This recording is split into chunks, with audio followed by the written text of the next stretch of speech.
In the winter of 1968, in a small Minnesota township called Credit River, a lone homeowner stood against the central banking cartel and won. This is the story of First National Bank of Montgomery versus Jerome Daly, a case that dared to reveal that our so-called money is a fraud, and we've been enslaved by it ever since 1933. It all started in 1967. Jerome Daly, a savvy attorney from Savage, Minnesota, had taken out a $14,000 mortgage from the First National Bank of Montgomery to buy a home. But when the bank foreclosed for non-payment, Daly didn't roll over. He challenged the very foundation of the loan. Was it real money the bank lent him, or just an illusion created out of thin air? The case went to trial on December 7, 1968, before Justice of the Peace Martin Mahoney in Scott County's Credit River Township, a humble justice court, but one that would echo through history. Daly's argument was explosive.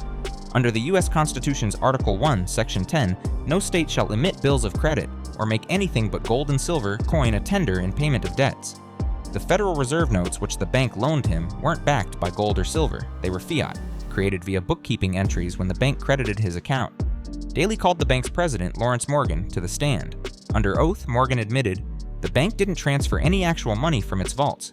It simply created the $14,000 as a ledger entry, balanced by Daly's promissory note as an asset. No gold, no silver, just credit conjured from nothing. Daly argued this was fraud. No lawful consideration, real value exchanged, meant the mortgage was void. After deliberation at 12:15 p.m., the jury returned a unanimous verdict for Daly. Why? They agreed the bank provided no real money, just unconstitutional credit. The loan was a sham, the mortgage invalid, and the foreclosure null and void. Justice Mahoney didn't just rubber stamp the verdict, he amplified it in a scorching opinion issued December 9, 1968.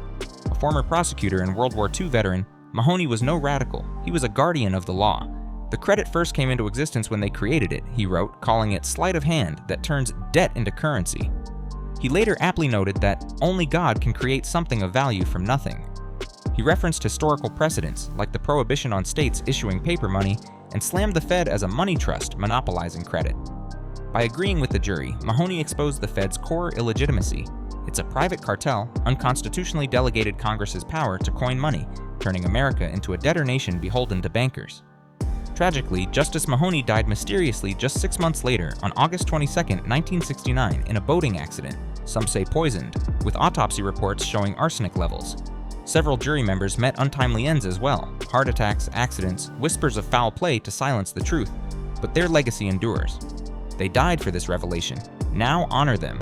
Unite, refuse to pay taxes to their scheme, and the system will collapse.